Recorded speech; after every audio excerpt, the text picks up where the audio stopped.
Medicalia is a high-quality clinic from Europe, which is now in the Gambia. Do you have an eye problem? Do you feel a hearing difficulty? Medicalia is here to ease the pain for you. The first and only hearing aid dispensing facility nationwide, where patients can be tested and treated to recover from their hearing loss. Fitted with latest generation equipment, our doctors can provide healthcare assistance for eyes, ears, nose, and throat. Common diseases like glaucoma or diabetic retinopathy can be diagnosed and followed up for fast and correct treatment. Make your appointment with the eye or ear, nose, and throat ENT specialist today to relieve any pain you might be feeling, as consultants are available daily.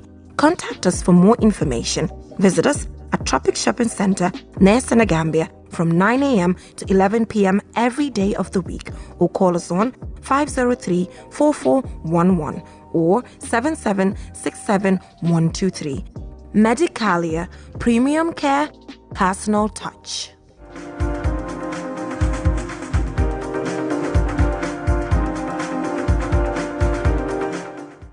Premium care, personal touch. We are back again on another edition of This Morning here on QTV. I am Ibrahim Balde. Thanks for joining us. And on today's program, I'm also joined by Lolly M. Kamara. Lolly, good morning. Good morning. I feel good to be here.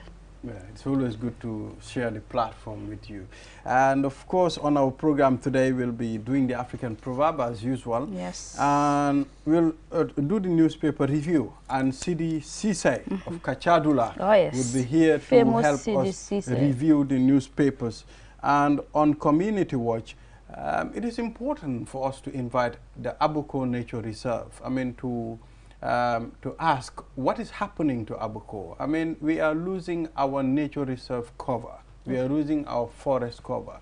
So it's important for us to hear from them. Because, I mean, a few months ago, I visited the Abuko Nature Reserve, Lolly. You know, it was really disappointing. I mean, all that you find there, it's not attractive. It's not looking good. Okay. So they will be here to clear the air. And we'll also talk to the Gambia Fish Association, Fishermen Association PRO. He would be here, Omar Gay. When I was a little boy, I remember my mom usually goes to the market and buy a lot of fish, especially the kobo. Wow. But when she comes home with those fish, you will realize they are big and, you know, they look very good. Fresh. But now the only fish that you see in the market, it's little fish. Yeah, the other day I said small. to a fisherman, I said to him, look, I mean, is it your choice to fish this type of small species? He said to me, there is no option, that's why they are fishing these ones. You go to the market, you know what happens in the market. You know how expensive fish are now. We only see small ones, as you said. They're very, very small and very expensive. So it will be good that the PRO of the Fishermen Association be here to tell us what's going on. From the 90s to year 2000, up to 2005 to date. I mean, it's recently that we start seeing that type of small fish. I mean, Gambia, we don't know them. So we want to know the reason why. What's happening. So we'll also do the click segment. Buba Fati will be here with his guest. And on the program today, we will also acknowledge our sponsors.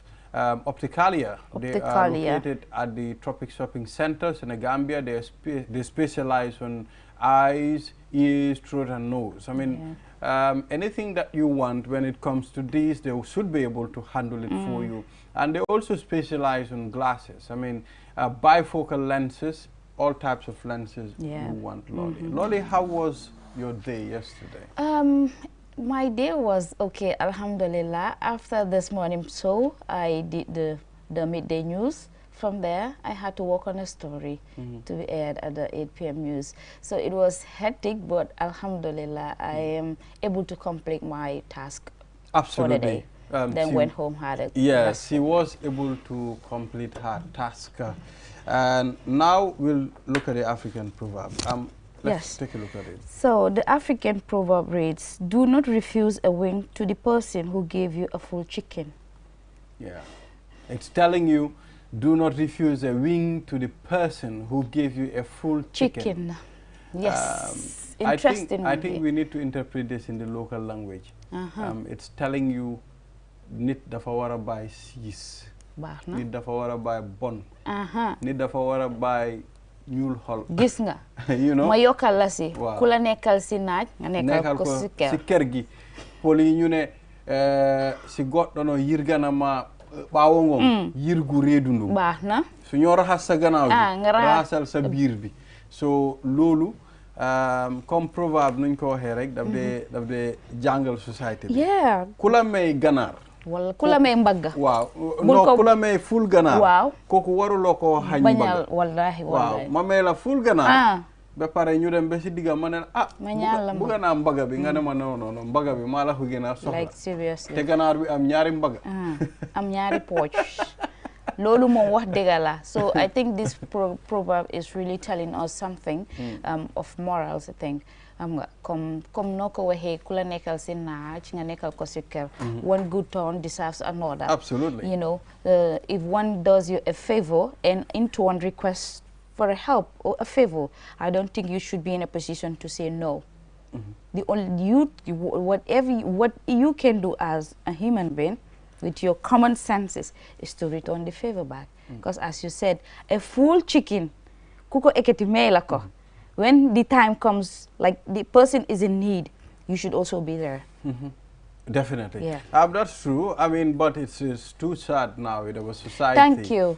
We have seen instances where favors are done to certain people when they needed it the most, but they turn out to be very disappointing. I mean, I think it's happening in our daily lives. It's happening everywhere. It is happening. Every person might tell you, when it was difficult, I was with this person. And you know, when he needed me the most, I was there for him. Exactly. But that person will turn and also say, kiluma defal mu ngay dem diko wax ci bir public. So that goes to tell that people tend to forget easily about what happens, like good favors that people does. They tend to forget. Most people tend to forget it easily and stick to the bad ones. You easily forget it. But the day I mistakenly do something to you, you will remember that for eternity. Exactly. That will last long.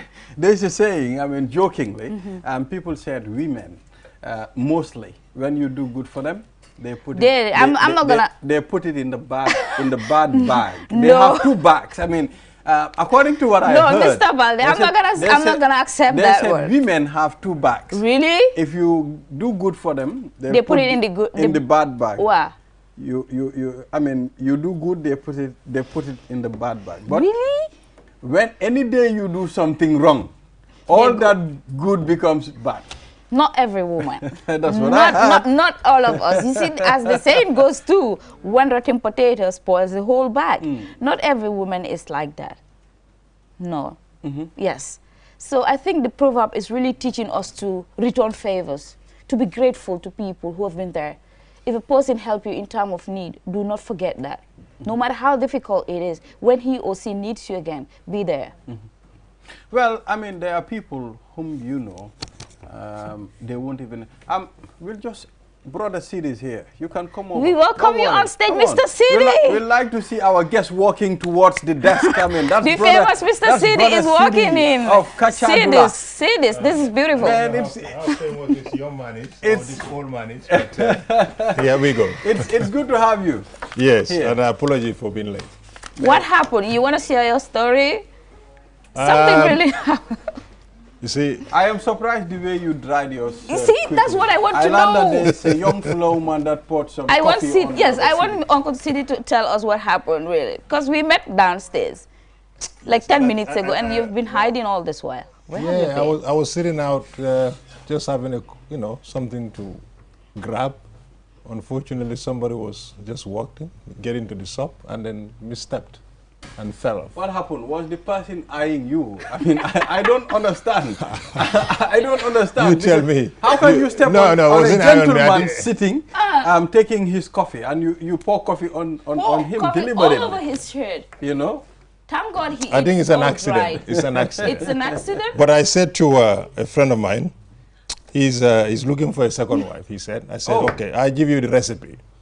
Go out to every department and stand outside and see which young lady comes in with breakfast in office. Probably you should chat that, lady up. Really? Because it looks as all these young ladies now get breakfast in the street. But do you think that is the point to Of course, if you get somebody who comes with breakfast from home, that tells you when you're at home with her, she'll make you a breakfast. We want responsible women. As much as we want women, we want to marry, the women. Let them be responsible. I'm not. I'm just responsible. No, but it's good to have a responsible woman. And a responsible man as well. Yes, I mean that's how. No, but this one, for me, together. this was an accident. I think. Accident. We'll look into that after. Let it not happen for the second time. No, we'll find out more. Just have me for the morning show for some time. Okay, Brother Sidi. Yes. The African proverb is very interesting. Do not refuse a wing to a person who gave you a full chicken. That's the proverb. So, what do you make of this? Thank you, Baldi, and say hello to all your beautiful listeners out there. I think that's a proverb actually spelled itself. Basically, if somebody today, like they say in Mandinka,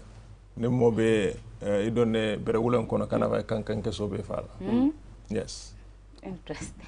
Because if, for example, Balde happens to, be in the opportune position to help me, tomorrow I should also be considerate. But again, we must not help people because we want them to help us tomorrow. We must actually do away with that. Whatever you do it because you can do it. Thank you. But I'm doing this for you so that I can, micromanage you, I can control you, I can emotionally blackmail you. That's very bad. And it's something that happens here quite often. Often you say people will do certain things for you because they expect something in return. Exactly. And once they don't have that, they start, giving all the bad mouth. So actually, you have no reward for that. I'm not the best scholar in Islam, but Allah subhanahu wa ta'ala have said, if in your right hand is giving, the left hand should not know what that one is doing. Definitely. But we have seen right now, a lot of people, if they give out, they want the whole world to see what they're giving out. So basically, we have a cosmetic form of kindness, not real kindness. Kindness that you want the world to see, you want people to see. Not kindness that you are doing it because I really want to help Lolly and I do it. The next minute, you and Lolly, have a misunderstanding or you expect something from Lolly, Lolly doesn't do it. So, what makes that's absolutely crap. Well, even if at all it's not the religious context here, but when you look at it, it's not decent. Trying to portray to people that I extended a helping hand to this individual, maybe in public. It's embarrassing. It is. It's good to receive. The person giving, sometimes when you are giving, the way people say it, it's sometimes painful to give, but it is more painful to receive. You understand? The one receiving. It's a bit embarrassing to be receiving. But I agree with you, Baldi, but unfortunately, we live in a society that is very dependent. You go to homes, you'll see a father who is 65 years old, 67, and have, kids, grown up, who are married, not only with one wife, 2, 3, and their father still looks after them. So for me, I don't understand that. That's unfortunate. It's not unfortunate, it's a choice. Really? Yeah, it's a deliberate. It's a deliberate. A couple of weeks ago, I was, walking around, a street, and I saw this old man selling something really nice. I like that. So I went to, get it, and we had a, little chat. In fact, he recognized me. I said, do you do this every day? He said, yes. Oh, how is your family life? I asked some of those. Sometimes they say, would they like Mac, some of these things? But I do. I want to know. I want to know how our society is. I said, oh, I've got kids. I said, oh, are they grown up? He said, yes, they're grown. I said, but why are they not here helping you? They won't do it, he said. Say, but why? Are they having a job? No. I've tried with them, but I can't. And it's like, you know, those kids should be ashamed of themselves. That's why I said that's unfortunate for the side of the kids, because they should be there taking care of their older parents. But you cannot depend on your older parents for, you know, providing everything for you, and when you're fully fit to go out and do it. Jalba Kwede said, you know, ako Yuromu dinemu Yurolet, misal fe, nabe lokang, atilindi. Nima atilindi, na ngoji da neke atilindi. So that's why I wanted to say, I mean, sometimes it's the way these children are brought up. Yes. It's bringing up your child the right way. Use the right formula, know that, look, I mean, it's your responsibility to do certain things when you get to certain age. For people like us, they didn't even tell us, but we know this is the right thing. Because you cannot even look at your parents in the eye and you sit at home and your parents work for you. You see, a lot of people will say, okay, you know, our parents didn't love us then, but they love us. And they love us unconditionally. But they always also make us to believe that we must fetch for ourselves. They make you believe that. But nowadays, we as younger parents tend to say we love our kids.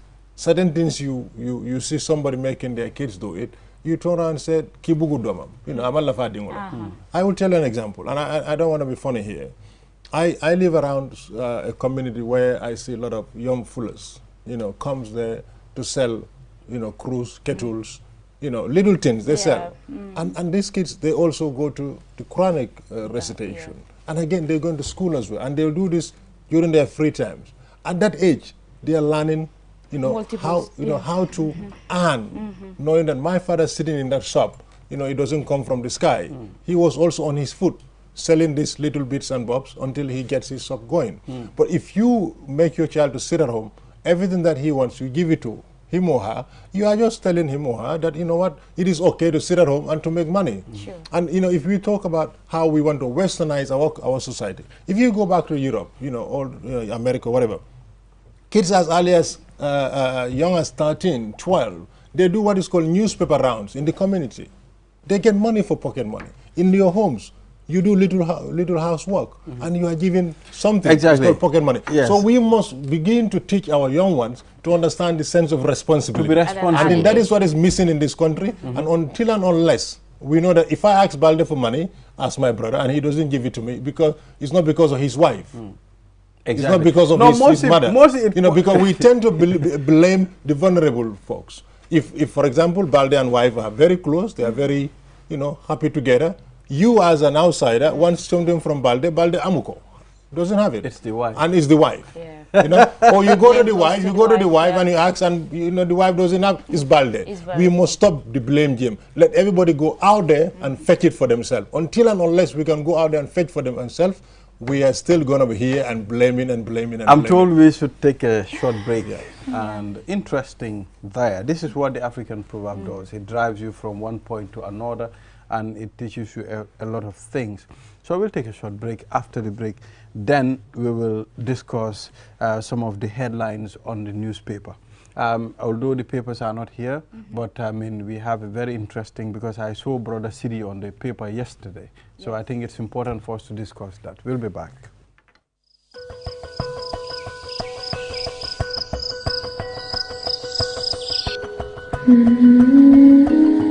Light. From the beginning of time, light has been there. It is integral to our survival and to our way of living. We need light to work, To build, to grow things, and even to see our loved ones.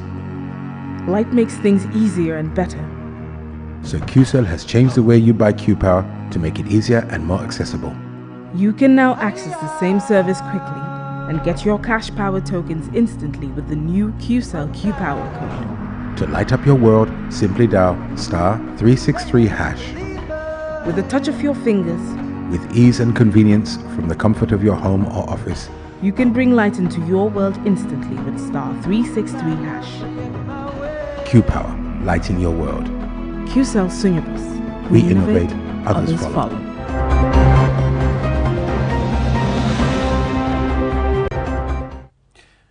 watching QTV this morning, and we are back again on the newspaper review. If you miss anything discussed, you can go to our website. You can follow the program, or you follow the repeat 12 midnight. And now, Lolly, the papers are not here. They're not here. Yes, but I mean something very interesting yesterday. Or do you have anything there? No, I don't have it. All right. Really. Yesterday we saw Brother Sidi on the newspaper. When I saw it, I laughed. I said, we read the headline. My brother. Here. Yes. So Sidi, what is happening? You said justice should be served. Yes, thank you very much, Balde. Yesterday, yes, I think something was on, on the point regarding that criminals must be caught and punished. Because I felt that our country, that is known for peace, law-abiding, with decency, is sliding off. And we need to do it properly to bring it back. And doing that is everybody's responsibility. But there are people who are trusted with that responsibility. Sure. We all cannot wear the police uniform. We all cannot sit at State House. We all cannot sit in the National Assembly. We all cannot be teachers in the classroom. We all cannot be doctors and nurses. But individual people, either by chance or by passion, get those jobs to go and do it. And we pay them as taxpayers. So when they're out there doing that service, we must put them on check. And that was exactly what I did. I was putting the Ministry of Interior on check and the police on check. And they have to accept these things. In a country, in a society, we must put people on check who are there and trusted to do the job. So what were some of the things that you highlighted in your... I think one thing that is very clear, fundamentally, we need a fundamental reform as far as the police is concerned in this country. What I see, and the type of policing I see in the Gambia, is very primitive. And I underline the word primitive. Police are wasting their times on things that actually could have been avoided. Could have been avoided. Okay. Let me give you one example. Sure. You go around, you see more police officers on our roads checking vehicles or managing the traffic, because a driver is out there who is reckless. A driver is out there who doesn't care. A vehicle is out there that is not roadworthy. It is not a police job. That police time should have been spent, those police officers having foot patrol in our communities, visibility of uniform, equip them and let them go on foot patrol. I had the police PR talking about we don't have resources. Yes, yesterday he mentioned. My God, I want to give myself, I want to get a shotgun to my head. Really? Yes, it's unacceptable. It is unacceptable. And I challenge them to come and sit with me here and we debate this. Whatever I discuss about the police, I send it to the IGP and all the top brass of the police. And I send it to the Interior Ministry. Let me say this. That time the police are spending on the road, trying to manage a driver who doesn't know how to drive. If we have a real institution that manage our license, that will not happen. Because it's cheaper and easier to get a license in the Gambia than get a get reserve. But I can tell you from Bambo to Westfield, I will not see a single get reserve seller. I will look all over the place to find get reserve. But to get a driver license, all you have to do is pick your phone and somebody will bring it to you. It's easy and cheap. So you are giving driver license to the wrong people. So that's why police will be in the street to control those people. You have big vehicles that are not roadworthy, and they are proud in our roads. They are the ones that break down on roads. Go and see, a truck will break down on the road and it will be there for days. It will cause accidents. It will block traffic. It will delay traffic. Why? Why are police wasting their time? When we have an MOT in this country where vehicles will be checked to be tested, whether they are roadworthy, they will not be there. For the Gambia Police Force, for me actually, I know they are trying, they're doing their best, but all the time they cry for inadequate resources, all the time.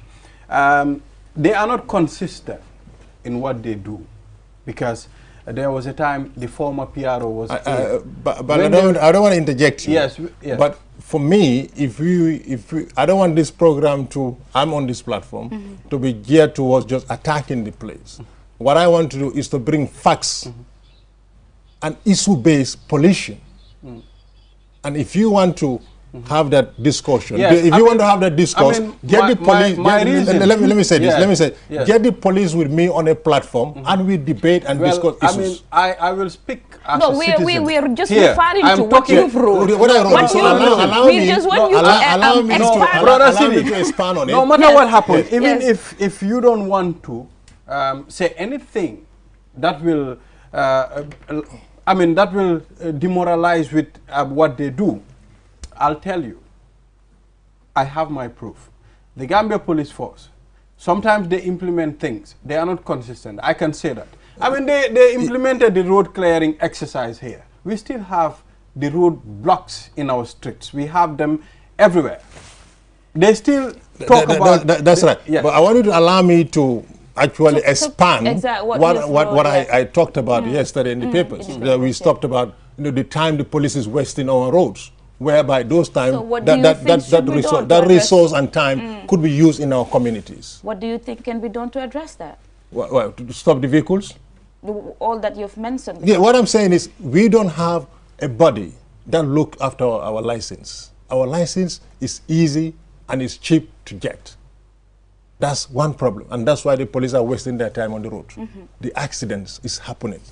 The vehicle that are not roadworthy is happening. We need drivers vehicle licensing authority in this country, independent from the police, independent from all these institutions, and to do the job. That's where modern countries are doing. That's why real countries that are serious managing crime and vehicles are doing, and we are not serious about it. And So did you put that to the police? Of course. I have breakfast with the Assistant Inspector General of Police of Admin. But I sit with him and we are discuss. you sure when you sit with the police, this is what you discuss? You don't just I laugh discuss. and Listen to me. clear things Listen and to me. go. This is live program. Yes. All the police top brass, they have got television in their offices. Yes. Let them call in if I don't discuss them. And anything that I talked about, let me just go on. Anything that I talked about, I tell them and I send it to them. Let me give you one example. There is only Gambia police, right as we speak, that doesn't have independent police complaint commission. I heard the police PRO talking about when somebody, you talked about stop and search. Exactly. When somebody was harassed, who do you complain to? The IGP. Can the police check themselves? It's impossible. It's unacceptable in a democratic society. We must have a body that is independent from the police to investigate. Just a couple of weeks ago, I came across a stamp that is used at Jarasoma. A stamp, and that doesn't belong to the Gambia Police Force. What type of stamp is that? No, I've seen it. You've displayed it on your program as well. And guess what? When I had that stamp, when I uncover what they're doing, I make sure I send it to the Interior Minister. I make sure I send it to the Assistant Inspector General of Police of Admin. I make sure I send it to the IGP. An hour before my program, I send it to them and I switch off my data because I didn't want them to talk to me. I want to come and talk about it here. And now what happened? They came to realize that stamp did not belong to the police, but the police are using it. Are they doing anything about it? No, because they're investigating themselves. If you have an independent police complaint commission, they'll deal with it and we'll see answers and we'll see results. It's not happening.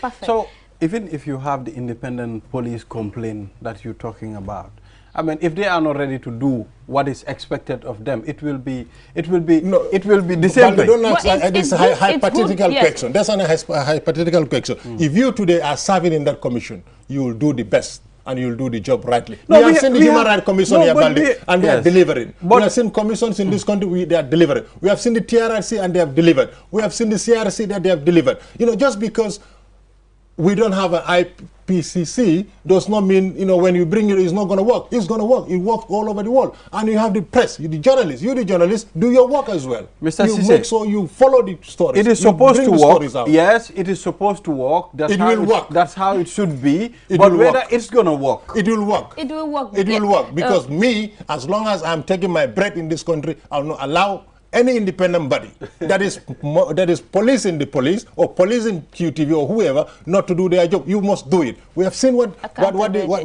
is happening with the Human Rights Commission. They are delivering. A lot of other commissions are delivering. Why can they not deliver? So, Okusidi, what did you make of the stop and search? Because you've mentioned seeing police in our communities, and now they are doing that. What's your take on that? You know, for me, I want police to be proactive. That's why I said we don't need, you know, primitive policing. And that's what is here. It is when a situation happens, they become the firefighters to go out and kill the fire. We don't need that. The powers of the police have given them. to do stop and search on all the time. It's not supposed to be an operation. Okay. Since I came to the Gambia 2019 to date, how many operations did you guys have? We had It's a so lot. many operations. Do they have to wait until lives are gone to do an operation? It should be every policeman's duty to do stop and search. And that's what I'm saying. The police time should be spent in our communities, give them the training, give them the kit. Let the police have kit. I cannot stop and search you when I cannot defend myself. A police must have a utility belt. The utility belt must have a pepper spray, must have a baton, must have a handcuff. You go out in the street. None of these police officers have utility belts. And they get attacked at any They get point in attacked. time. So you must give them those resources, you must give them those training, Gambia so police force, that we they don't go have out there and do the job. They should stop and search those people who they profile to be criminals. And also, I talked about it. They need to go to the schools and talk to students, Exactly. educate them, community policing. That's what is Sensitization. democratic policing is all about. They should go to the traders, those who sell the knives, talk to them. This needs to be done. It's everybody's responsibility. But the police must open up and realize policing in the 1940 and policing in the 21st century is completely different. We must see democratic policing, where police officers goes with their police notebook to write things down. You see police in the street, they don't even have a pen. Have you worked in the security before? All right, so what we do now, CD, I know my brother is very hot right now. Yeah, this is No, I'm not hot. You asked about if I've done police. Yes, I've done policing. I was a police officer for many years in the UK. So I'm very passionate about policing. And I'm also very passionate about security, because security means everything to us. Exactly. If I was a visitor to the Gambia and I saw in the headlines, in the internet, stabbing, I will change my destination. I'll choose Senegal. I'll choose somewhere else where I think I'm more safer.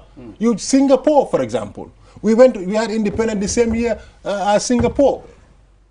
Almost the same year. And I'm more safer, if you live in Singapore, you are more safer in the street than even in your own house. Why can't we have that? And the police complain of resources. I was coming here today. I took the Serekunda Highway all the way to Westfield. How many vehicles are parked all over the places, blocking roads? That should not happen. As he said, there is this operation Parking fines must be issued. But are they not issued? They started it and they put it on hold. That's why I said they are not consistent. Consistency must be there, and they must also realize that when you are doing this job, you must be very firm. Politicians cannot sway you. Yes, absolutely. Politicians cannot fear you, and patronage cannot sway you. We got some vehicles who were doing race in our streets. We saw pictures. I know they are businessmen whose kids were doing that. Nothing came out of it. And we know senior police officers interferes in the works of the fine young men and women in our street. There are fine young men and women in this country who wear our uniform, do wonderful things. And again, we don't forget the police as well. Why not in this country? If a policeman or a policewoman get injured in the street, you have to go to GoFundMe to get treated. Why can't the police have life insurance? Exactly. I think those are things These things are, the police need life insurance. The police need housing. They need a hell lot of things. But the poorest thing to do in this country is to work as a police officer. But they need a salary increment. No, you cannot do all that without a proper reform. It needs to be done. It's important. The young police officers deserve something for themselves. Definitely. And that's why I'm saying the Ministry of Interior must do certain things right now, and it must be immediate to bring these reforms where police will have life insurance, where police will have housing and other benefits. You go to other parts of the world. When I was a police officer in the UK, I don't even pay for a transport. I don't even pay for a water. I don't even pay for a coffee. I don't even pay for food. It's all been given to us. Wow. Exactly. So I hope IGP is listening and taking note. When you bring the example of England, they say, oh, it's England. No, I'm telling you, those foods and drinks that we are having and those pre-transport that we are having is the public that is providing it for us. You go. How many food chains are here? You discuss with them, have an MOU with them. A police officer coming to a shop, I don't want to mention a particular shop as an advertisement for them. But if you are giving police free drink, how many police officers will come to your area? And that will stop any break in there. These are simple logic. We saw in the papers, QTV run it here, that police were giving bicycles. Where are these bicycles? So I hope the IGP is listening. And let's forget about the bicycles. Now let's move. No, I'm telling you, those bicycles, they could ride those bicycles in our communities. I just to conclude on this top and side. It must be done and it must be seen to be done, and it should not be an operation. Yes, it is part of the powers of the police. We'll have to move on. You know, when you call a security expert let's talk about security matters. KMC to construct 7 parks worth $21 million. I mean, how important is this? What say KMC what? They are to construct 7 parks within the KMC, and it worth $21 million. How important is this? It's very important. It's very important, and I think it is well overdue. But let it don't be, park for sake of parks. Sure. Gambia, we say we have 10 million, to go and buy a Jesner. They'll buy you the through SM class instead of the premier class. So less than 21 million goes to do the job. And 2, I said this year before, when you look at young families, what do you do with your young family, Lolly? You hardly go, you don't have anywhere to go to. No. We are fortunate and blessed that Mohammed got Q City for us, where we can take our kids. But it's supposed to be the responsibility of the city, councils to provide these irrigational centers for us, to provide all these things for us, so that you and I, on a Sunday, on a Saturday, we can get our kids out and we go and have fun. Definitely. So I think it's well overdue. It has to be done, but let it just be a white elephant project. Let it be a project that is going to accommodate all the best qualities as far as kids, and as far as families are concerned. Let them make sure too, the money that is put on the paper, that's what I said earlier. That's what I said earlier. So I think that's where accountability will come in. That's why you, the journalists, also have to we have a role to play. I want to see more investigative journalists in this country. Get out there, dig it out, bring it out. All right, let's talk about the government asked the Justice Minister to review of the security port contract agreement. I mean, the $20 fee that people are paying at the Banjul International Airport. I know you're going to pay it. I mean, you're going to pay it. No, I mean, not against that. No, whether I'm against it or not against it, I do what the law says. I may disagree, but I would pay. But is it set by the law? No, you see, I mean, some Brother of this. City, there is a big confusion here. Some authorities are saying they don't know about this. The minister Ahmad Ba said this is wrong. It shouldn't be done. I mean, he doesn't even support this idea. But still, it was between the government and people are paying at the Banjul. You see, the unfortunate thing is we don't do standard and best practice. When you come to best practice, no international airport will be collecting cars at the terminal. From passengers. If you want to put charges on passengers outgoing, incoming, and outbound. So you must do it properly. You go to one of the European countries, you'll see a ticket for $10 or £10 or €10. But by the time you buy the ticket, you are paying £100. Wow. Because it's all inclusive. It's all tax. You pay lots of tax. You pay, I don't want to bore you on the number of taxes that you pay, but you pay that. Okay. So if the Gambia government feel that they have a project called Secure Port, where it's biometric entry and all those things, and they know this come with a cost, they could have put in the tickets. Exactly. And airlines who sell ticket will pay. Look at now, the oil companies, the petrol stations. There is certain money that is coming from them and going to government. Road tax, for example, that vehicles pay. We don't go and pay for road tax now. But when every fuel that you buy, it's included there. So that's called, best practice. Yes. That's innovation. There is a so way of the innovation that these people, the Secure Port project is actually to, put it in the air ticket. But me personally, I don't think it was necessary to have Secure Port, because we have young, fine young ladies, and men here who are specialists in IT. Let's resource our immigration department, give them the capacity training so that they will control our borders, and the gadgets that they have there, that camera and whatever is there is less than $60. Each of those is less than $60. So the Gambia government could have invested into that and give our men and women training capacity for them to operate that. You don't need a Chinese or a European to come and do that for us. And I think what is missing, we must begin to believe ourselves. Definitely. And use the pool of knowledge. This country is blessed with pool of knowledge. They are young, talented men and women here. Yes, don't give us chance that's what I'm saying. But you know, one thing we must do away with, thinking that if Loli comes to do this job for me, Loli is not going to give me a check back.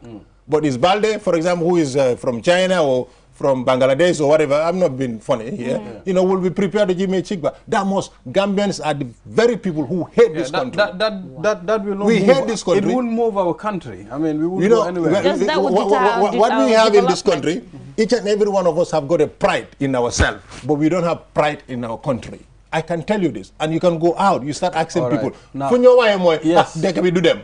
Are you going? Now you are not going. Let's take a look at Bundung women plan to protest against NAWEC. Really? I mean, they are angry. Bundu women are not happy. What have they are planning a protest. Sidi, you are talking about contribute to them. Are they business? No, I'm not saying contribute to them. Wow. You know no could do them. Individually. Individually we are not going. But the country is going. If the contribute to them, mobile union, you get out. Gani dina ñoo momale ko lo gis nga lew lo mom so xamone ya ko mom kenen dina ko ñël momale ko bopam. That's exactly what is happening here. There are young people coming here from all over the world, making the best use of the best we have in this country.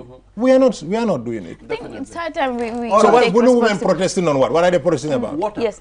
They don't have water? Shortage, yes. I mean, it's a disgrace. It's a problem. I remember, you know, back in the 1992, you know, when Bundu women are protesting for water to date, you know.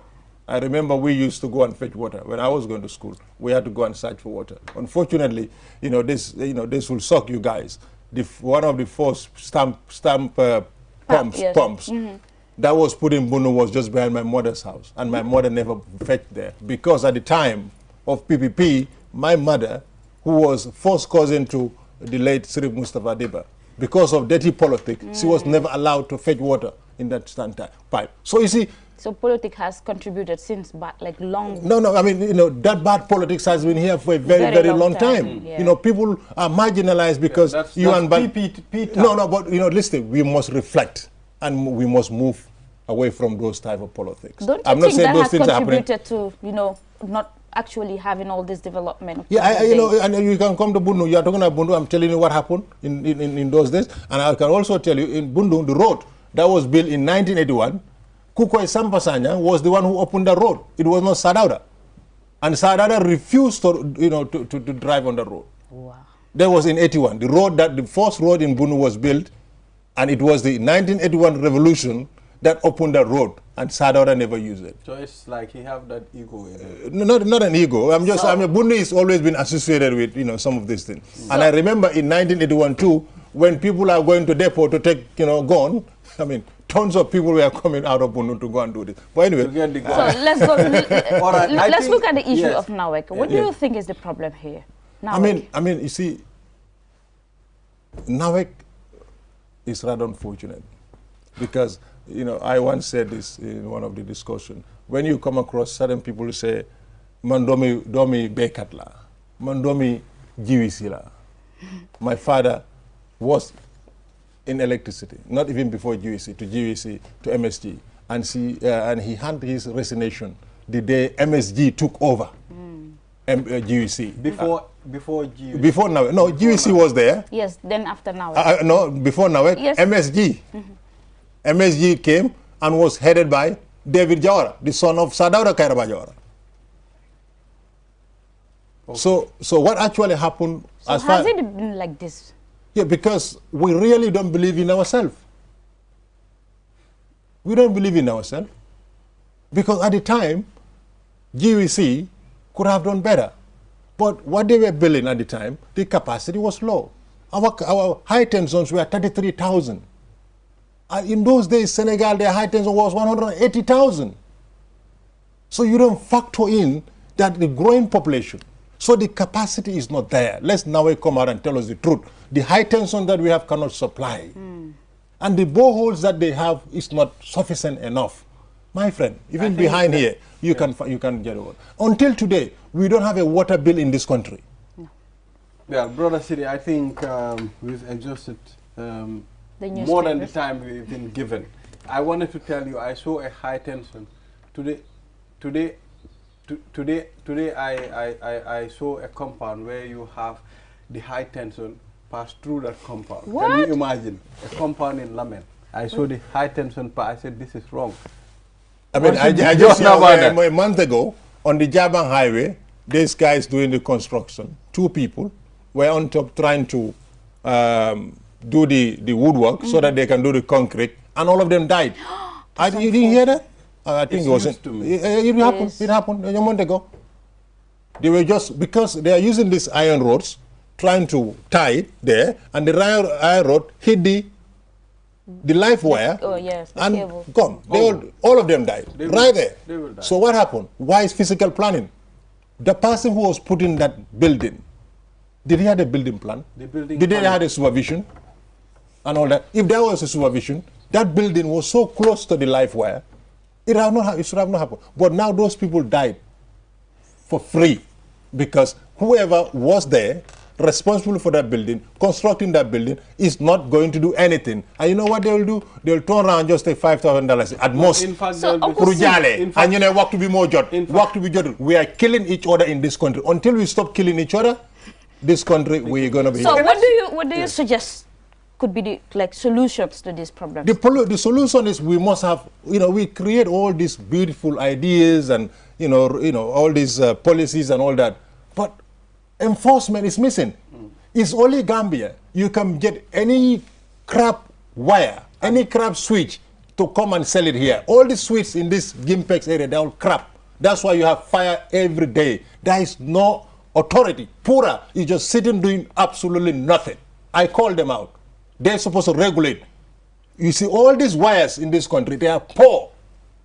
Very poor. You wire your house, the next day they're going to be set on fire. That's what is happening. All these fires that are happening, did anybody do investigation? Did they bring us a report? Because nobody is doing their job what they're supposed to do. The wires are bad, the plugs are bad, the bulbs are bad, everything else that deals with electricity in this country is bad. Sometimes Uncle Sidi said so. I know, I'm record. I told you guys. Sometimes. Some said, man domi ba domi bekat la, man domi nawek la, man suma papa never face. No, man suma papa never face my school fees. I think it's important. Yes. I mean, it's important for us to take a look at this. I mean, according to the Voice newspaper here, it is claimed those that protested against the president in America are from another party.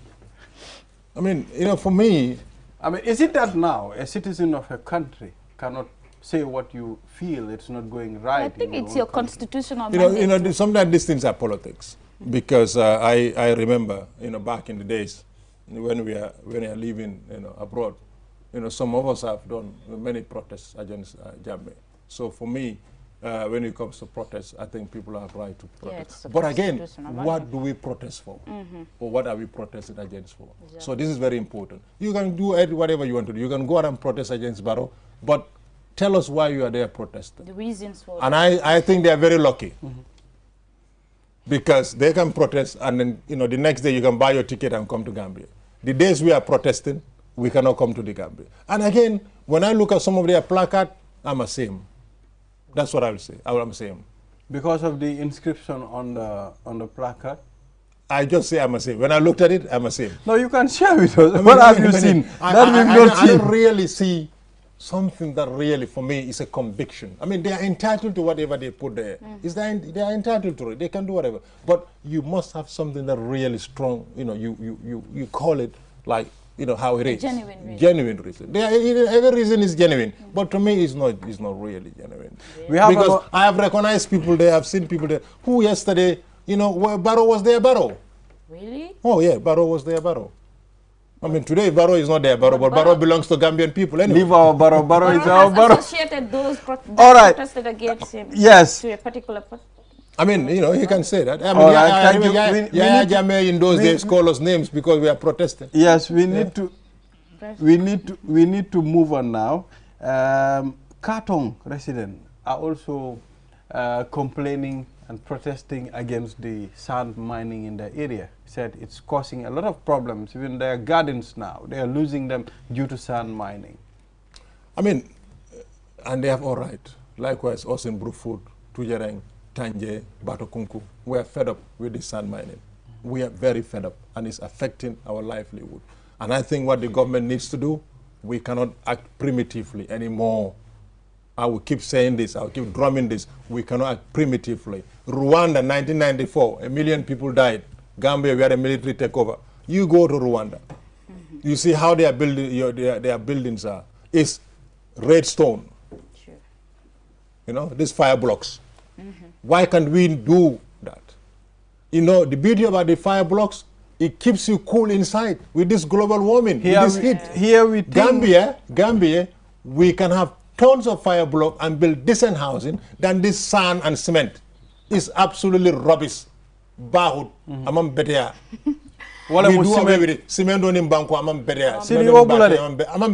We spend our money on cement and it's a waste of time. Really? The government must have a policy when it comes to buildings. Okay. And the policy must look at the environment as well. And that's what is missing. Can follow out, can border out. You just do how you want it. Then I gas full of because it's money for them. Geology, I invited them on a platform. I met the director. He never came. So the truth is, people in authority, in responsibility, they must be answerable to us. They cannot put their head in the sand because somebody sitting somewhere is benefiting from the sand mining. But communities have been destroyed, and we must tell them that. And you know what? You cannot play with fire.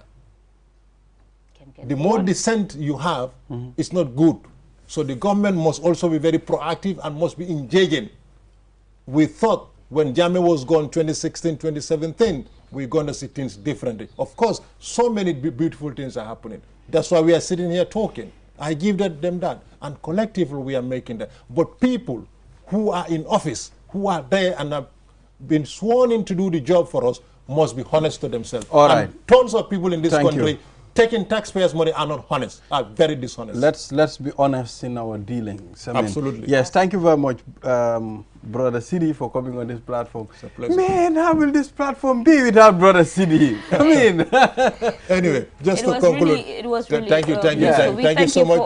Thank you so much. But I think, as far as I'm concerned, your life, my life, Loli's life, and everybody's life matters, and that has been entrusted in Siaka Sonko and Abdullah Sanyang, the Inspector General of Police and the Interior Minister. And they must not do policing primitively anymore. We must do policing in modern policing, democratic policing, bring community policing in our state. All right, thank you very much. Well, thank you so much. Brother Sidi, it's good to have you here. Viewers, we'll take a short break.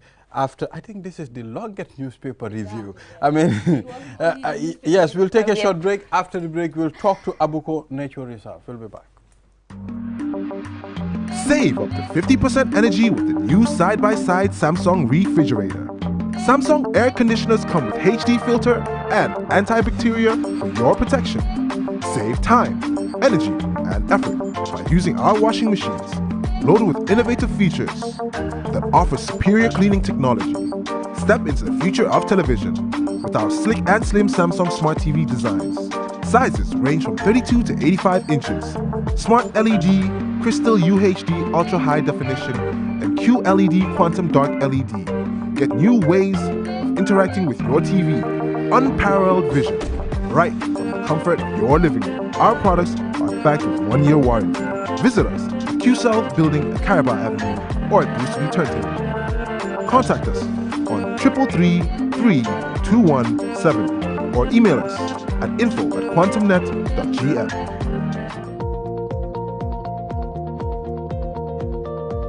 To make sure your company's products and services reach your potential customers, it is essential that you choose the right channel for your marketing purposes. QTV has the widest reach locally and beyond, and we can give your business the visibility it needs. Call QTV Marketing on +220 324 4444 or email us at marketing@qtv.gm and take your business to the world.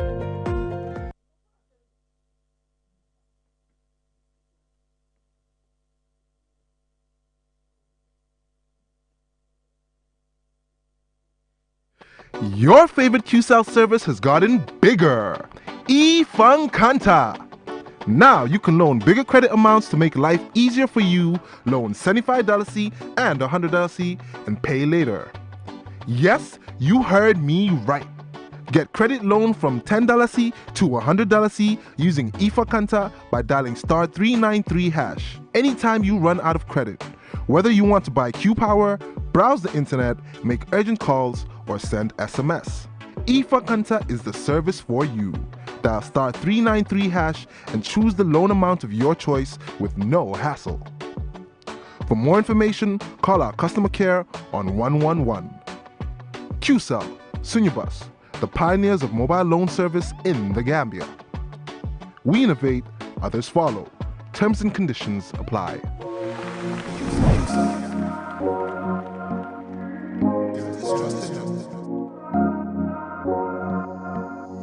As the fastest growing GSM company in the Gambia, QCell has the widest 4G plus coverage in the country, 3 times faster internet speed than our competitors. So switch now and dial *335# and enjoy what true 4G feels like. QCell, the Gambia's trusted network.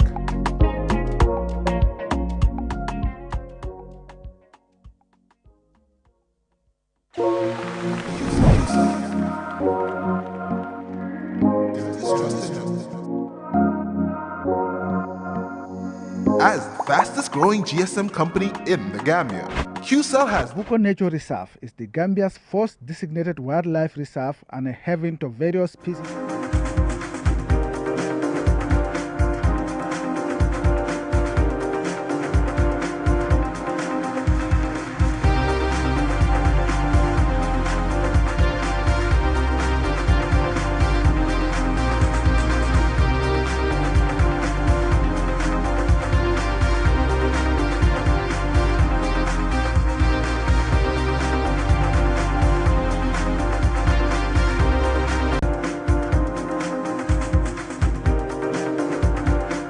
Animals, flora and fauna.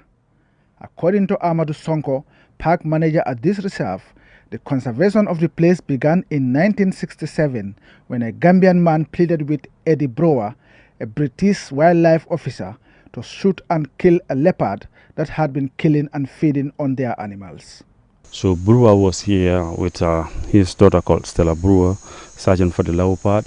So instead of killing the leopard, he fell in love with the nature. So he went back to the authorities and tell them that why not we conserve this place for the future generation. That's how everything started. So up to 1977, after the Banjul Declaration, that document give them the power to protect flora and fauna. Right now we have hyenas, which is the dominant species here, and then we have Guinea baboons. We have 3 types of monkeys. Before we have lions here, but unfortunately they all died. Yeah, and then we have a crocodile pool. The flora consists of a typical savanna and a gallery forest landscape. There are various species of trees in the reserve and animals like monkeys, antelopes, porcupines, and several types of rodents.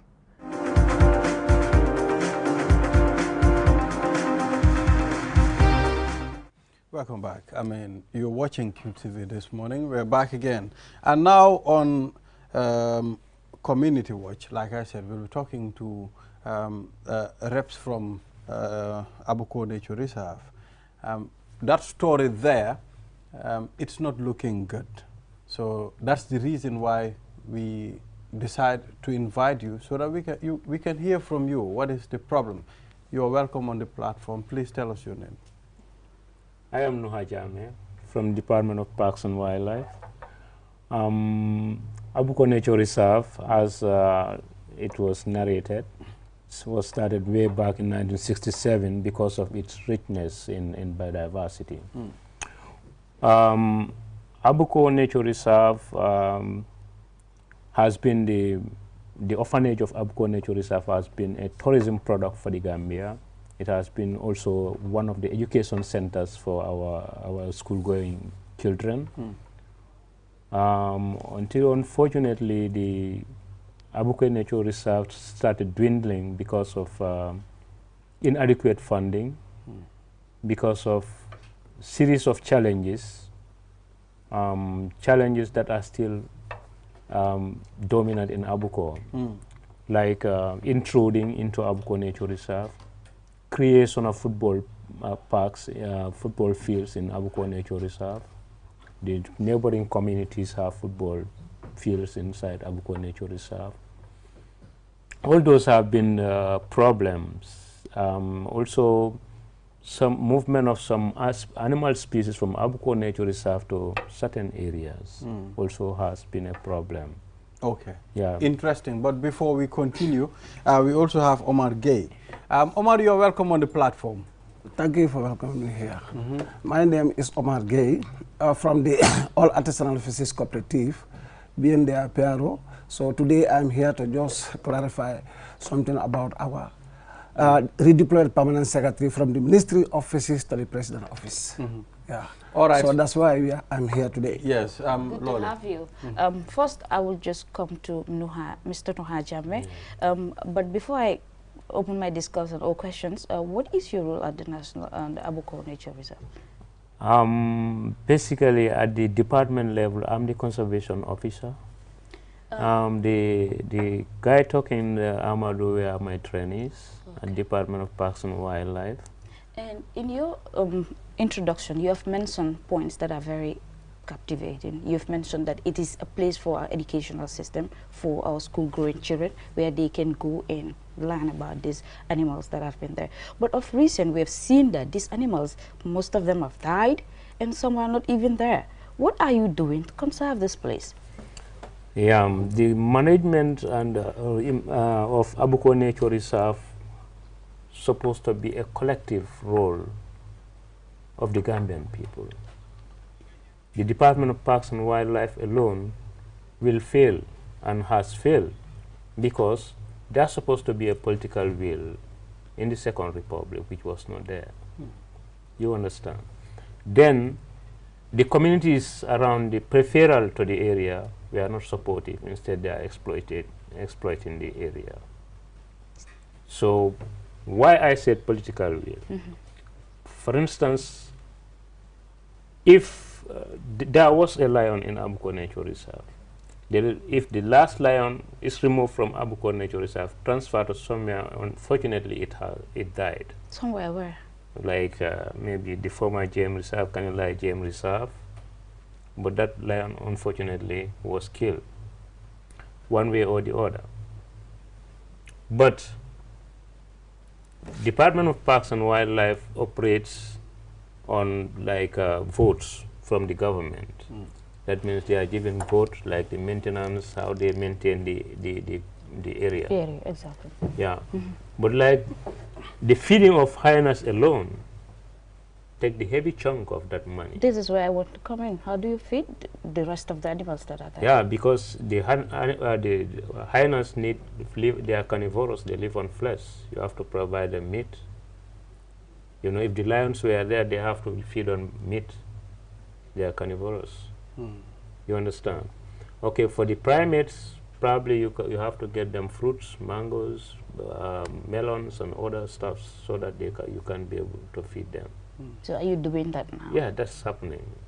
So where do you get that finance to feed these animals? And I know buying a bull or a ram, I mean, to feed the hyenas, I mean, it's normally government has a vote. DPWM has a vote from the Minister of Finance, that is from the central budget of the Gambia. I don't understand when you say vote. What do they do? The vote is like they allocate certain amount of money, budget for the department that is used for maintenance of the park. So that budget is what they use right now to share between the two parks, because Kanilai is partly part of us, because what is spent on Abuko Nature Reserve is divided into two to support the hyenas. So how much in Lolly, yes. Why not you take a Kanilai Park, bring it to Abuko, and make it one effective park, one looking good park, before you start spending here and spending We would even want to know how much are we talking about here, because you said splitting it into two. So actually, I cannot give you the figure because that's handled by the accounts department. Do you think it's enough? It's not enough. That's what I'm saying. We don't, we don't have individual park budget. So the entire protected areas of the Gambia are given certain amount of money for maintenance. So this amount of money is up to the discretion of director to say that, you know, this is how we are going to spend it. Exactly. In fact, most of it is spent on these 2 parks. The other parks, it's not, they are benefiting very little from Okay, it. so now what we do, let's talk to Omar. Omar, let's talk about what you do. First, yes, we would like to know about your yes. association before we go into detail. Me, I'm a fisherman, and still now I'm an active fisherman, representing the All Artisanal Fisheries Cooperative, being the PRO. So also the vice president of platform of non-state actors fisheries aquaculture in the Gambia here. Yeah. So let's talk about the issues that we have with fish. I mean, fish now it's very expensive. Now it's easy to go to Abuko buy meat than buying fish. You are right. Fish is very expensive at the moment. Yeah, and fish is something very, very important, especially here in the Gambia, because fish is a very important sector, and it's a key sector also. And people also should know that, especially the Gambians. Nowadays, if you go to the market or the landing site to find fish is a problem. Yes, we all know, because of if you want to buy fish, you know, this white fish is a problem. So then, our fish here, I can tell you, is this pelagic. We the Gambians, 75% we concentrate on this small pelagic, this bonga and salinella. I think that's one we can afford that. But the white fish is very expensive because of not only in the Gambia, but in the sub-region, it's not easy at the moment, especially the raining season. Sometimes you cannot get fish accordingly. A few years back, I like buying my favorite fish. That's the red sniper. Yeah, the red sniper. Yeah. Yes, I buy it all the time because I love it. But now I cannot buy it. A salm is 500. A salm is 450. It's very, very expensive for me. You know, here in Gambia we call that fish red snapper, but that one is not red snapper. That one, local name is Pandora. Local name Waraj. Red snapper is different with that one. Because of red snapper, a sum of red snapper, they will, if it not tell you 400, 500, it's more than that. That's Waraj, local name, they call it Waraj. That one you can afford it 400, 500. Because of this, nowadays, the fish is very expensive because our sea now is different with 3 to 4 years back. What is the Exactly. problem? This is why I want to call it, because recently we've seen that your association, the fishermen have complained about series of things that are going on, like climate change, illegal fishing. So we would want to know why the changes from 3 years back. Our main challenge now is illegal fishing. This illegal, unregulated and unreported. This is our first challenge at the moment. Because of nowadays, you can see this artisanal fishing boat now. We have a lot of thousands of artisanal fishing boats in our water, fishing without permit, without control them, and even without knowing the captain of the boat, which is very wrong, and it should not be accepted. Secondly, you come to this industrial fishing vessel. They call them semi-industrial fishing vessel. Themselves also, they used to fish, you know, an area which should not fish. That one also is our problem. Those fishing vessels are always using to fish this area around 7 to 8 nautical miles, which is not correct for our own observation. Because of this is why you cannot afford the type of fish we were getting 4 to 5 years back. Because of 5 years back, barracuda, this kujali, and other different type of fish, all of them you can have it in the market. But nowadays you cannot, because of their living place. That one now is no more existing because of this semi-industrial vessel are always, you know, destabilized where they should catch them. This is why you cannot find them again. So what are you doing? That's a challenge for us. What are you doing at your association's level to see that these things are addressed?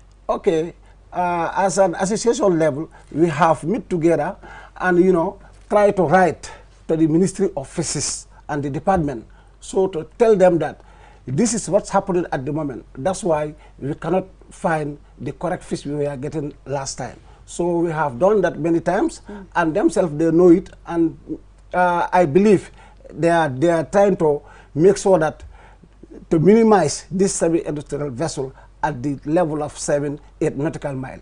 because of it's lot of problem. It's caused lot of problem. This artisanal fisheries cooperative, their fishing boat, last time 4 or 5 years back, here even in Burfoot or Tanje or Kartong, you can go there and find this one fishing boat can go from 7 o'clock to 11 and come back with 100 kilo of saltfish, some fresh fish, some rotten fish, and extra fish, each boat. But now, you cannot even go 7 to 8 kilometers to put set net there because of getting fish. It's not possible because of this semi-industrial vessel. So before I they hand are over totally to destroying our coastal at the moment. So okay, before I just hand over to Mr. Balde, we've seen in the market that, we've seen small fish, especially the kobo, they're too small for consumption. What is responsible for that? That is the illegal fishing I just mentioned right back. Okay. Because of the type for fishing net we are using is wrong. Those type of nets shouldn't be used here because of at the fisheries department when you go there, the act there's 40 millimeters should be used to fish. But now this fishermen we are using this 24, 28, and 32, and that type of net is not good. And those fishing net is for yaboy, and if you don't see yaboy, you go for this bongo, and that bongo, if you catch bongo, that bongo cannot be the big size, it's only the small size. Because of the fishing size, the size you are using, that's why. Okay. All right, let's come back to our guest here. Yes, so now, why not we put Kanelai and Abuko Nature Reserve together? I think the animals we have in Abuko Nature Reserve, if we bring the ones from Kanelai, we put them together, maybe organize our nature reserve again. I mean, it will look good. Yeah, I then mean, you have one yeah, it will combined look attractive. resources. Yeah. Maybe the animals that you have in Kanelai, you don't have them here. Mr. Balde, you see Abuko Nature Reserve, the Department of Parks and Wildlife has entered, an agreement with certain investors, like in a private partnership, public-private partnership. But what happened is, like, Abuko needs investors, those who can invest, you understand? So Abuko, we have agreement with this protected area in the investors in Senegal, in the nearby park, Fatala. So these people want to invest in Abuko. They started even doing some works there. But we have a very big challenge. Those are the communities, the youths of these neighboring communities. There is more than 8 football fields inside Abuko Nature Reserve. Really? Really. So what are you doing to engage the community, to let them know that this is an important area that have been... They know it because we engage them. We used to meet with the area councillors, the MPs, the alcalos, even some alcalos are taken to Fatala to see what is happening there. These are the football fields. Yeah, these are the football fields. It's pathetic. Football field in a protected area. It's a nature reserve. Exactly. A nature reserve is IUCN Category 1. That means there should be nothing other than tourism and education. No harvesting, no resource utilization, nothing except these two. I mean, it's easy. But now, if you think about bringing Kanelai to Abuko, I think this Kanelai is already under this commission, I don't know. We take over because there was a problem. Because animals were dying. Exactly, feeding was a problem. Feeding was their problem. So we have to work together with horse and donkey and the lodge at Kanelai Sindola to make sure that this place is kept intact.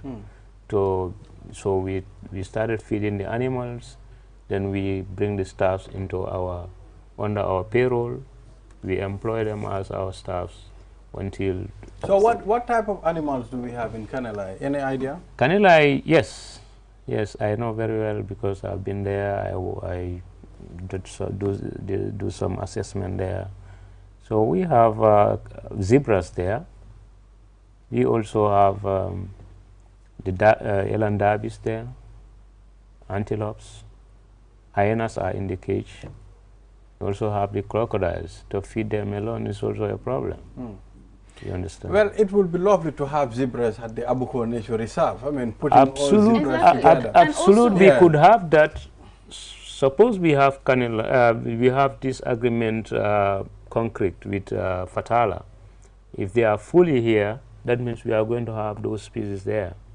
But these are challenges. Even some people are using Abuko Nature Reserve as a dump site. Yes, my director has tried to work with, he engaged our minister, former minister, recent minister, the interior, the Inspector General of Police, so that they can give us support to stop this playing What I fields. wanted to say is, I mean, those that are using Abuko Nature Reserve as football fields, yes. I mean, it's easy to make sure they don't do that anymore. What you do, involve the authorities responsible, let them take their stand to make sure they monitor those places. All those football fields should be demolished. That's what we have tried. My director has written to the IG, even to the the army chief.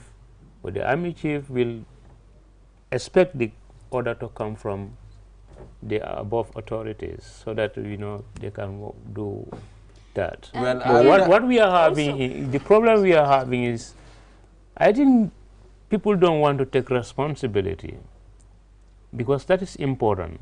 Like the number of staff at Department of Parks and Wildlife at Abuko Nature Reserve cannot contain the problems around Abuko Nature Reserve. It's huge. Yes, it's huge. I think the community really have a stake here, and they really have a huge role to play. The community has a stake, and that's why these Alikalolus of the communities are taken to Fatal to see for themselves what is happening. Exactly. They really need to understand that they can gain from this.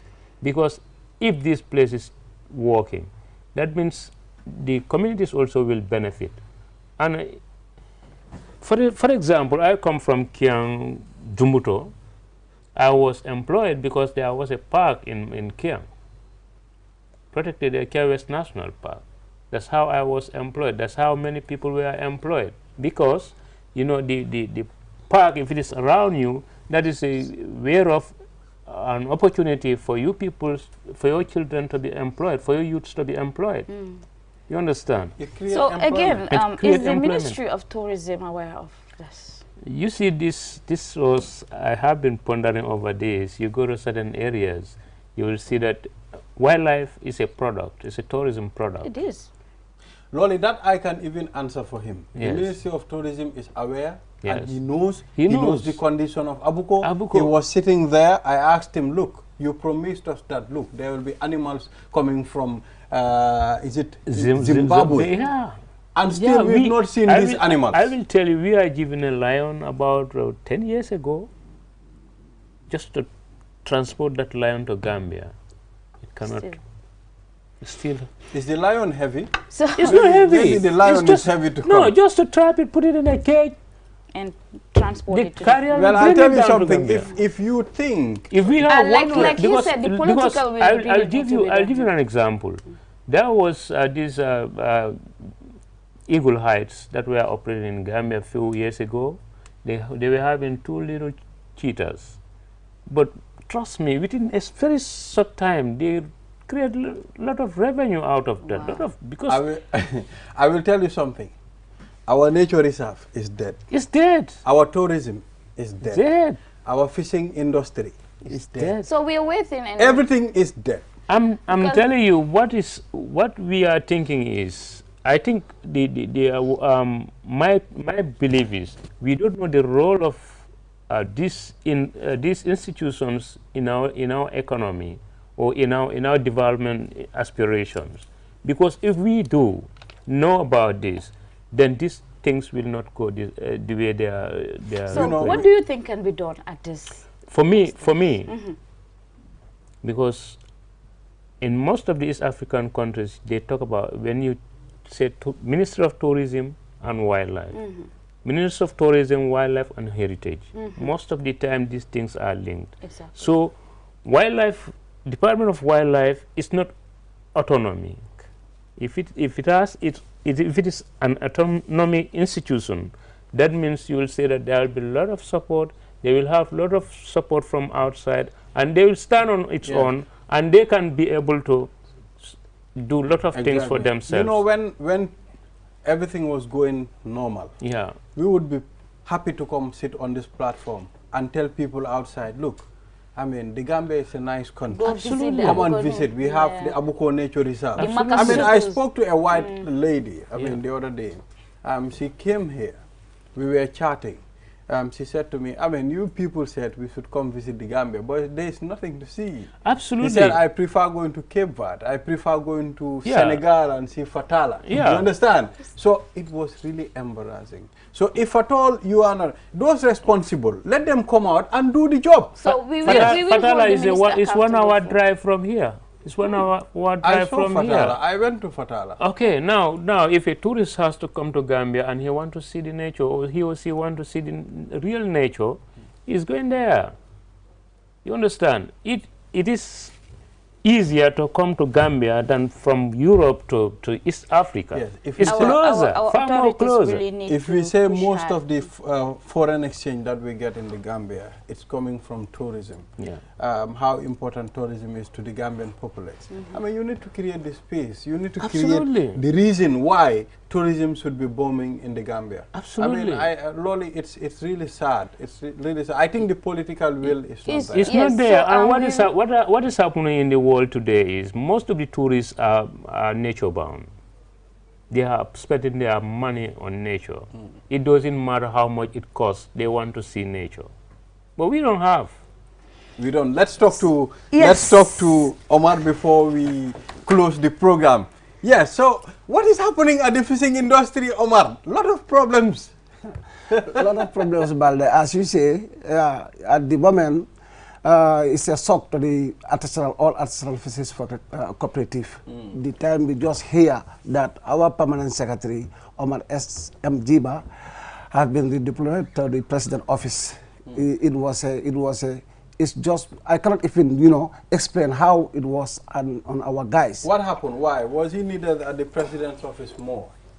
No, for we the fishermen, really, Omar S.M. Jiba should remain at the Ministry of Fisheries. Why? So what have he been doing? Why? No, yes. Why should he remain there? Fisheries, as I say, is a very important, sector. And secondly, it's a key sector. And a lot of thousands of people are depending on fisheries. So a place like that, really, not that we are just here to blame the minister or something like that, but Omar Jiba, he was one of the key persons which that Omar Jiba knows everything about these artisanal fishes. And even coastal and inland, he knows all problems. And Omar was trying to establish priorities for the Gambians, to have, to enjoy their resources. Yeah. So that's why, really, the time we just hear Omar was, redeployed, it was a shock to us. Because one thing, fisheries, when we go there, fisheries, we need competent authorities at fisheries, really. We need that. So because it's a department of resources. So you mean apart from Omar, there is no one that can handle that department? No. I don't mean that. But for our permanent secretary at the moment, because remember, Dr. Banja was there, and Dr. Banja was well known, and he knows really the job. And after Dr. Jamba from there, you get Omar Jiba. And Omar Jiba really, he's the only one at the moment, which that he's trying to help the Gambian artisanal fisheries, to make sure that they see themselves in the sector. And he even trying to establish priorities, as I say. He ordered us to make some registration nationwide so that we can identify the Gambians who is in the first of so that we can, help them. So people like Omar Jiba, and Omar Jiba is a very good and open somebody. We that he can cooperate with anybody. He don't underrate anybody, and always he's trying to know. He's trying to establish. He's trying to help also. The Gambians themselves, the women's, everybody. Yeah, but I'll tell you something. This is government. Anyone can be redeployed. Anybody can be taken anywhere. Exactly. So, and I want us to stop thinking this is the only person, you can do it. What Omar was doing, you can do better than that. So if you are employed today, I also want to know some of the activities that your association carries out apart from fishing. Are you only into fishing activities, or you do humanitarian as a volunteer job as well? No, for me, I'm only all my activities is fishing and fishes. Your members, general. Yeah, that's our association. Well, anyway, if you say that, I will not agree with you. I cannot be at the Omar Jiba's place at the moment because give me your reason. You know, Jiba understand better than me first at the administration level. Yeah, and we have seen it. And Jiba proved himself the time he just came at office up to date. Yes, Jiba opened, you know, more than 25 years we were here struggling to try to know, to link, to cooperate with the ministry offices. We cannot afford it. So for how long did Jiba serve to you people? How long Jiba, you know, Jiba was a DPS for just 3 years, 4 years, and coming to be a permanent secretary, just 1 year, 6 months, I can say, if I don't mistake, for my own estimation.